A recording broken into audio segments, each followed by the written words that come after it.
All right, folks, we already used the periodic table to help us understand the number of protons, electrons, and neutrons of an element. And we already said that the protons are going to give us the identity of the element and therefore does not change. But guess what? The neutrons and electrons can change. So if we add neutrons, we can get a brand new version of that element. If we take away neutrons, we again get a different version of that element. If we change electrons, if we add electrons, we can get a different version of that element. If we take away electrons, we can get a different version of the element. Our first focus is going to be changing neutrons. Okay? And let's talk about it. If you change the amount of neutrons from whatever you see on the periodic table, then one thing is going to change is the atomic mass. Why would it change the atomic mass? Well, if you take away a neutron, it's going to take away from this number. If you add a neutron, it's going to add more mass to this number. And every time you're changing the amount of neutrons, you're forming a new type, or excuse me, let's say the same type of atom with a different atomic weight or mass. All right, so let's give an example. We already have our carbon here. Well, guess what? There's another isotope out there of carbon. That's 6 carbon, but it's 13 instead of 12.0112. Okay, folks, there's also other carbons that are out there as well, but we mainly focus on our carbon 12 and our carbon 13s. So an isotope, iso means same, tope means type, that's where we get same type, are atoms that have additional or missing neutrons. Now let's look at carbon 13. Carbon 13, it still has 6 of our protons, so the protons are not going to change, but again, the atomic mass does change. 13 minus 6 is giving 7 neutrons now, versus 6 neutrons that we had over here with our regular old carbon that we got from the periodic table. So because there's a difference in the number of neutrons, then that means we have the same type of atom with a different atomic weight. So some folks might say, well, what are all these numbers on the periodic table? If these are all of the atomic masses, what are these numbers? Remember I told you that these were the average atomic mass? So that means all the isotopes of this particular atom that exists in the universe, we get the actual masses of those isotopes, and then we use a formula to bring them together to give us all the average atomic masses that we see on the periodic table. And that's how it's done. Okay, folks? Now, what is the beauty of an isotope when it comes to us learning about physiology? Well, guess what? Isotopes can give off energy. And that energy can give off, that could be in different forms, like one particle could be a positron emission particle. It's a type of particle that comes out to help us create what is called a radioisotope. Radio means radioactive, and so that means we have radioactive energy that some of these isotopes can bring off. Now, you might be thinking positron. Yes, that same positron emission that we use for positron emission tomography or PET scans. The PE in PET is coming from positron emission. Why? Because of a radioisotope. So what do? We're going to inject a radioisotope as a tracer into the human body, and then it basically is going to go to wherever in the body there's a lot of metabolic activity. And sometimes, unfortunately, a lot of metabolic activity could mean that you're dealing with Alzheimer's or cancer, which is what we use a PET scan imaging for to help diagnosis. So that's one of the main things that you see a lot for isotopes for us. Of course, if you're thinking archaeology and stuff, we use isotopes for radiocarbon dating, and so that's helping us figure out how old some particular fossils may be, for example. I mean, there's a lot of ways that we can actually use isotopes. So next time you look at the periodic table for fluorine or oxygen, just think to yourself, hey, there could be an isotope with each of these elements out there, which is why we have this particular average atomic mass that's given on the periodic table. Now we want to focus on what happens when you change the number of electrons. When you change the number of electrons, things get a little bit different. You start getting particles that have a charge. What kind of charge can they have? They can have a positive charge or a negative charge. Before we get into those little tiny details, let's talk about it, because when you start changing electrons around, then one thing you start being able to form are chemical bonds. And so all those atoms and elements can come together to now form molecules and compounds. Okay? Now, there's different types of chemical bonds, and the main ones we're going to focus on are covalent bonds and ionic bonds. So I'm going to focus on ionic bonds first, and I will be going to another little area here. So, ionic bond. So we know a bond is going to happen between two or more atoms. And ionic means that you have to form ions before you create the bond. So what are ions? Ions are going to be charged atoms. Two charges, you can have a positive charge or you can have a negative charge. The positive charge is going to be called a cation. The negative charge is going to be called an anion.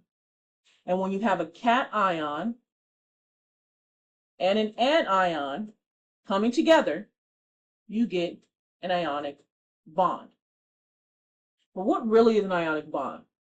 An ionic bond is all about electrostatic attraction. So remember we always say, opposites attract? Well, it does happen when it comes to ionic bonds. That positive charge is going to want to attract that negative charge. The negative charge is going to want to attract the positive charge. And guess what? That positive charge and that negative charge are going to get so close to one another, it forms an electrostatic attraction. And that is how an ionic bond is formed here, through that electrostatic attraction. So that means if you have multiple positive charges and multiple negative charges, that electrostatic attraction could be a little bit stronger. But as long as they have those particular charges and they form these ions, the ionic bond will be formed. And when ionic bonds are formed, they create compounds. And I'm abbreviating compounds here. Now the question becomes, how do we form these ions here? How do we do that? Well, we need a change in the number of electrons, folks.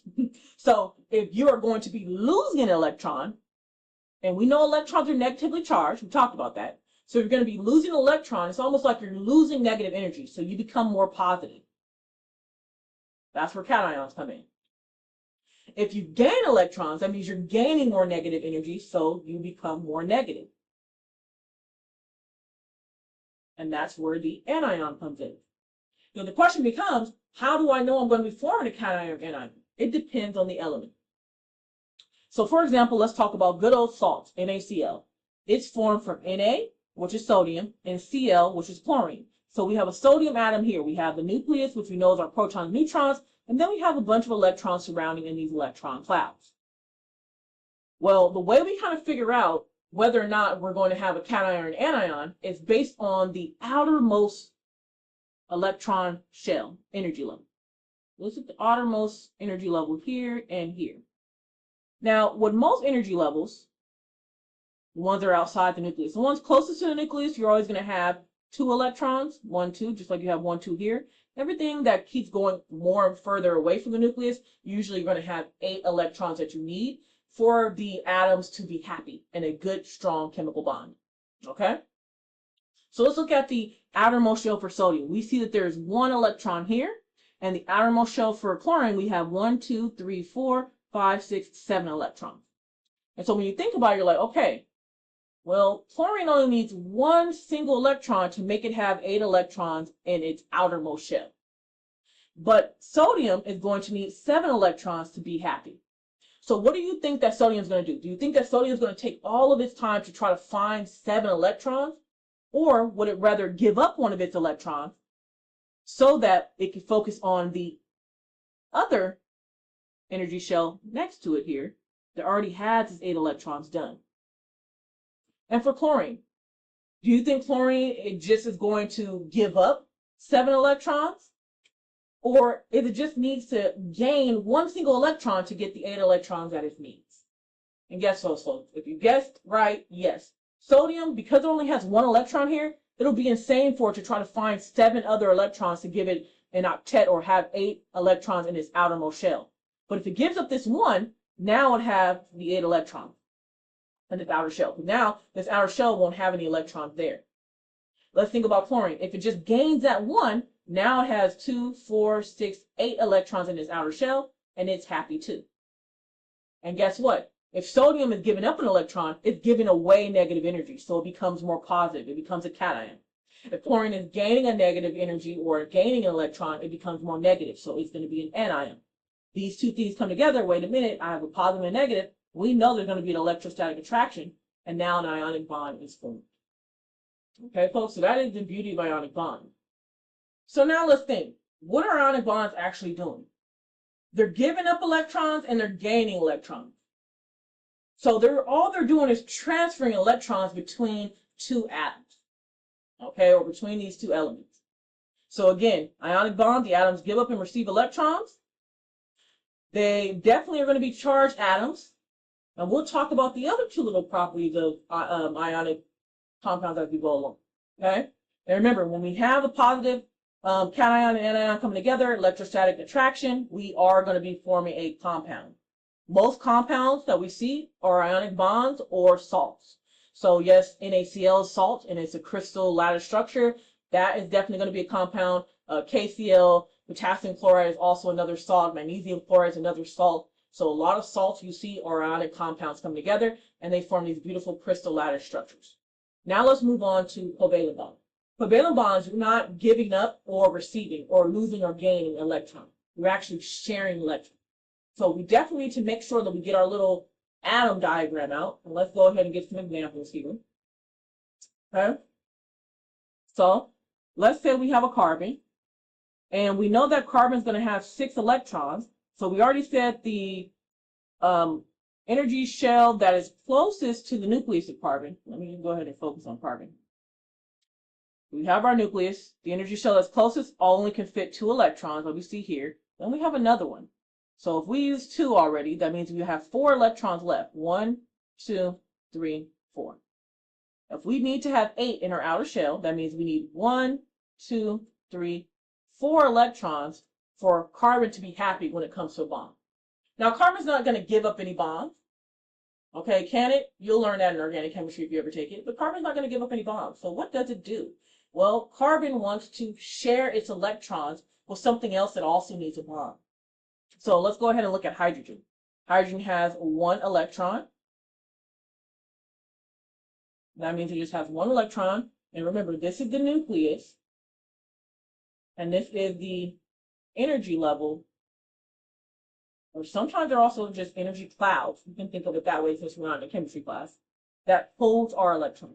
Okay? The one closest to the nucleus only can hold 2. Everything else is going to be holding 8 for us. Okay, so keep that in mind. Now, as you can see clearly from here, this hydrogen has 1 electron.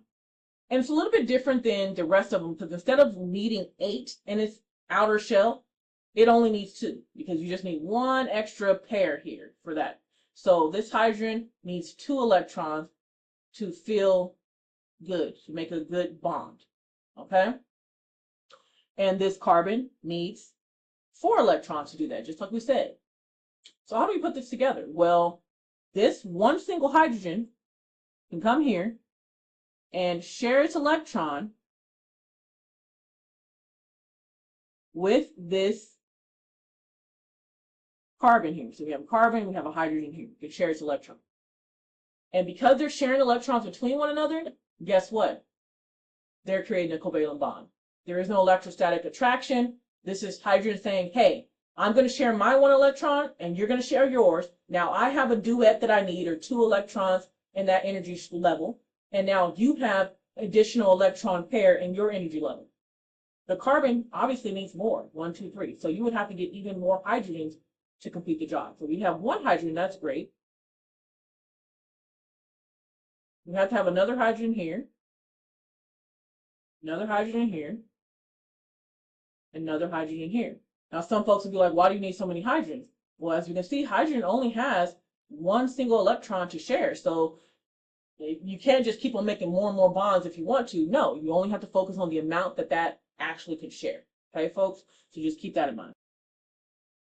Now, writing this can get very messy when it comes to covalent bonds. So what we do is, instead of showing this little sharing here, we just put carbon and we write a line. And this line, when it's not attached to anything, means that carbon has one single electron to share here, one electron to share here, one here, and one here. Now, when I add hydrogens,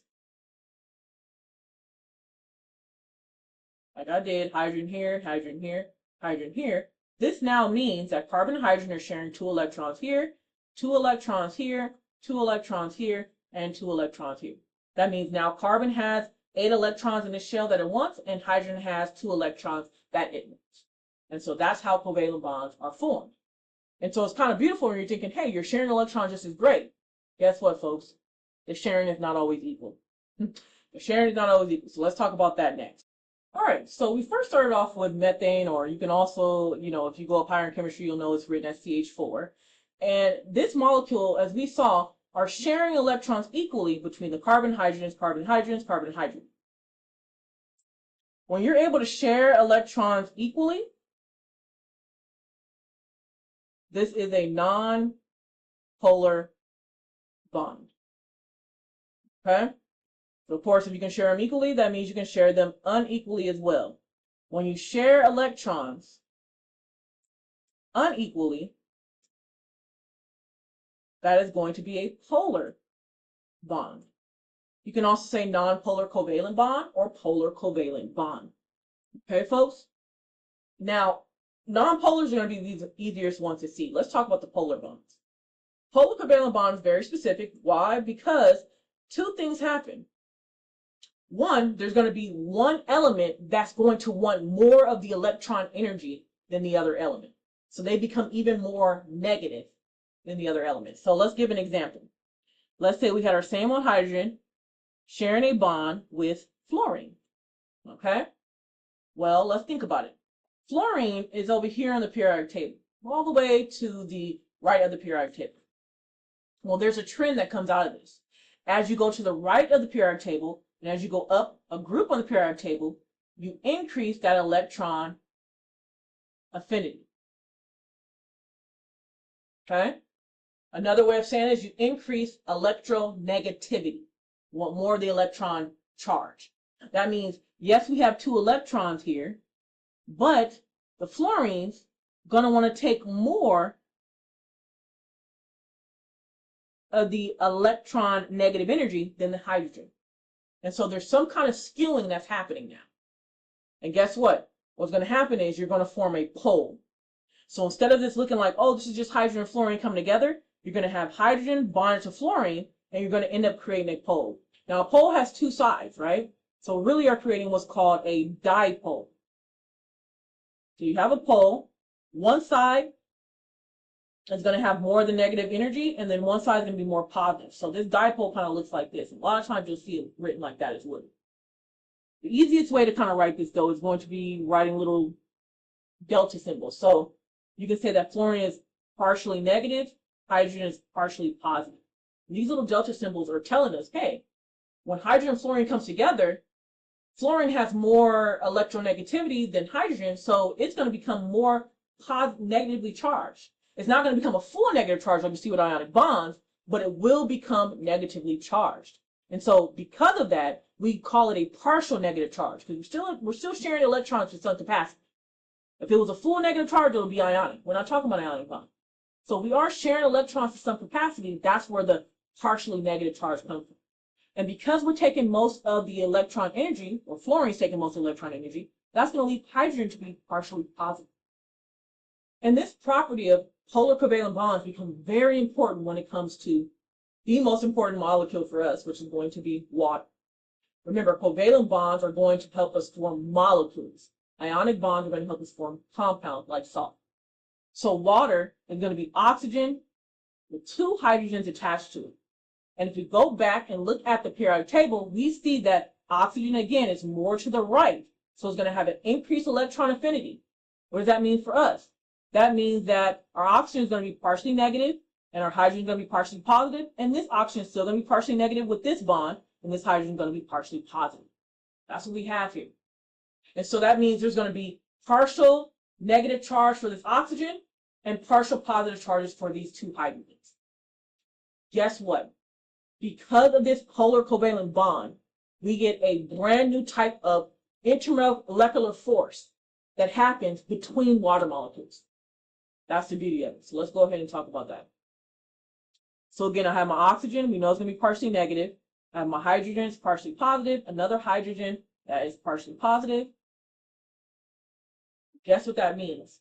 Well, this oxygen, because it's partially negative and it has two lone pairs here, it has the ability to hydrogen bond with another hydrogen that's partially positive for a water molecule, and another hydrogen or another water molecule that again is partially positive. This hydrogen, because it's partially positive, has the ability to bond with another oxygen molecule, that's partially negative. And of course, another oxygen molecule here, that's also partially negative. Now, why are they making these type of attractions? Because again, opposites are going to attract. So because hydrogen is partially positive and oxygen is partially negative, they're going to have what's called a hydrogen bond. And that is a force that's created between hydrogen when it's attached to oxygen, when it's attached to nitrogen, or fluorine on the periodic table. If it's attached to anything else, you won't be seeing this. But if it's attached to oxygen, nitrogen, or fluorine on the periodic table, you will see a new intermolecular force. Now, intermolecular means between molecules. So we have whole molecule of water here that's able to have a hydrogen bond with the whole water molecule here. This water molecule can have a hydrogen bond. This oxygen, this water molecule. That means for one single water molecule, it can have 4 other hydrogen bonds along with the polar covalent bonds that it has. But it wouldn't be able to have this H bond if it wasn't polar covalent with these partially positive and partially negative pieces to it, okay, or dipoles to it. And that's something that makes water just extremely unique.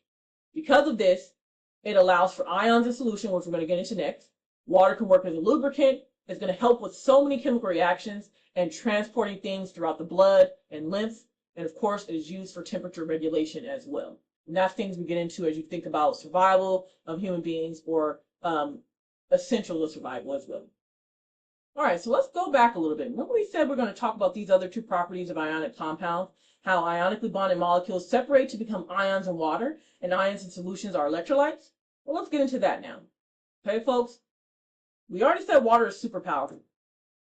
We know that water has, again, partially negative portions from the oxygen, partially positive portions from the hydrogens. And if those hydrogens are going to be attached to oxygen, nitrogen, or fluorine, it has the ability to form these great hydrogen bonds, which are strong intermolecular forces between molecules. Okay? So let's talk about our ionic compound, NaCl, or sodium chloride, or good old salt. Okay? Let's say we have a little cube of salt and we're going to put this into water. When we have that cube of salt, we know that the salt is really Na plus and Cl minus ions that are coming together, and they have an electrostatic attraction between them that allows them to form those crystalline structures. Well, guess what? When they're put in water, they get disassociated. They break apart back into their individual ions. Now, folks might be saying, well, how does that happen? Well, it's great old water. Guess what water does, folks? Water goes in and it forces the Na plus and Cl minus to break their electrostatic attraction. And instead, this Na plus, because it has a full positive charge, is going to be surrounded by a bunch of oxygens that have a partial negative charge in the water. And this chlorine, because it has a full negative charge, are going to be surrounded by a bunch of hydrogens from the water molecules. And because they're so attracted to these full charges, it basically overcomes the electrostatic attraction between Na plus and Cl minus. So that allows for Na plus, or this salt, or most salts and compounds, to dissolve in water itself. Okay? Now, anything that can dissolve in water can be called hydrophilic. That means hydro means water and philic means loving. So it's water loving. That means it can dissolve in water. Okay? And again, it's because of these partially positive and partially negative charges on the water molecule due to polar covalent bonding that then allows for H bond or hydrogen bond. Okay, folks? So keep that in mind. Now, guess what? We also have molecules like glucose or sugar that also can be mixed in water. When you take sugar and you put it in your coffee, you can mix it and mix it and mix it, and you don't see the sugar crystals anymore. Well, how does that work? First, let's look at the structure of sugar. And what you notice is I see an OH here, hydrogen, OH, I see oxygen, I see another OH, OH, oh, it's a bunch of oxygens and hydrogens. And if I'm going to put that in water, these oxygen and hydrogens will now be surrounded by the water molecules. So let's go ahead and rewrite this. Boom, boom, boom, boom. And that means this oxygen molecule here is going to be surrounded by hydrogens. This is going to be surrounded by oxygens. This is going to be surrounded by hydrogens. And that forces that single glucose molecule to now be surrounded by water, which allows it to separate from a larger glucose chain, for example. And now it looks like it's being completely dissolved in water. So again, this would be considered hydrophilic. But what if we have oil, which we're going to learn about is going to be lipids, oils or fats, and these are going to now be put into water. We know that oil tends to float at the top of water. Why? Because it is hydrophobic. So hydro is water, phobic means fear of, so fear of water. That means it doesn't dissolve in water. What's the beauty of lipids is that they just kind of come together and form these little micelles to protect themselves from the water itself. And that's why they are going to be considered hydrophobic. So there's a lot of little details to learn about when it comes to this. And that's why it's very important to just make sure we're breaking things down and talking through it. I'm trying my best to talk faster, you know what I mean, in my videos. So just keep that in mind as we go along. I will do my best. Sometimes I get caught up, so I will try my best to not do that. All right, folks. So keep that in mind. But I just want to make sure I'm like hitting all the things in the study guide and trying to make sure you can have a connection leaf here versus having to find it in the text. Now let's move on. All these different things come together to help us form, again, an understanding of chemical reactions in water. And of course, if we are basically bags of skin filled with water and chemicals, then it's going to be important to know how sodium or sugars or anything break down in that bag of water and how they can actually be related to water itself, right? Meaning hydrophilic or hydrophobic. That's just something that's very important. And as we go along, we're going to learn about chemical reaction. And these chemical reactions are going to help us understand, well, what happens when we are trying to get energy or take energy or trying to make changes to these different chemicals. And that's going to be something that's important. So if you want to kind of change a full-blown molecule or chemical by adding something to it or taking away from it, it's not going to be creating different ions now. It's going to be basically creating brand new products or molecules. So a chemical reaction is like a map to help us figure out how to organize ourselves when it comes to what new products are we forming, what are we actually bringing together, how does this all work. So chemical reaction is when a chemical bond is formed, rearranged, or broken. So we saw how those ionic bonds and those covalent bonds can again be formed. Well, they also can be broken and rearranged as well. So we want to make sure that we have everything down for that too. Now let's go ahead and think of or look at the anatomy of a chemical reaction, for example. A chemical reaction, let's go back to cell respiration here, are going to have reactants, put it as R, and products. And as you can see, some products are not written, like it doesn't have ATP here. ATP is definitely a product of cell respiration. And what else do we see about this reaction? We have reactants, which is going to be our glucose and oxygen. We have an arrow that's pointing straight to forming the products, and that is what a chemical reaction is. Reactants, arrow to products. And sometimes you're going to see different little enzymes or things that can be used or put atop of the actual arrow to help us understand what it took to get to the products, right? And there's different types of reactions that we kind of focus on. And we mainly focus on these because I know it's going to be things that come up for us when it comes to understanding and getting all the details of physiology as we go along. First is a synthesis reaction. That means to build something. It means you can have smaller molecules, like say you have A plus B, smaller molecules to form AB, which is like a larger compound. The example they give us here is amino acids, which we'll learn about when it comes to proteins, all come together to form a long chain of a protein molecule. We then have decomposition reactions, which is going to be the opposite of synthesis. You're breaking something down. So it's like you're saying you're going to take that large molecule and break it down into the smaller pieces. So for example, we have glycogen, which is stored energy. And this glycogen is going to be broken down to the glucose molecules, the individual molecules that we just saw when, again, we were mixing things with water. Okay? And we'll learn about this when it comes to carbohydrates. And then finally, you have exchange reactions where you're not trying to break anything down, you're not trying to build anything, you're exchanging pieces. So for example, we have good old ATP here, and we have glucose. And you'll learn when we get into cell respiration that it's important to exchange different phosphate groups to give energy to certain molecules so they can then go on to do their job in the cell. Okay? So for example, adenosine triphosphate is this nucleotide here that has 3 phosphate groups. And these are high energy bonds. So when you have such high energy unstable bonds, they like to break off. So one of these phosphate groups are going to break off, and they're going to be added to the glucose molecule. When you add it to the glucose molecule, now you get a brand new product, glucose phosphate, that can then go along into, the rest of cell respiration to do its job. And then you're also left with adenosine diphosphate. That means there's 2 phosphate groups, and this can go on and, add another phosphate to create ATP all over again. We'll see that as well. Another way to kind of simplify that is like, say you have AB plus CD, then the products are going to be exchanged. Now you have AD plus CB. And as you can see, we've exchanged B and D, and we formed brand new products from it. So I want you to just keep all this stuff in mind. Next, we're going to be going into macromolecules, and that's going to be the end of our overall conversation.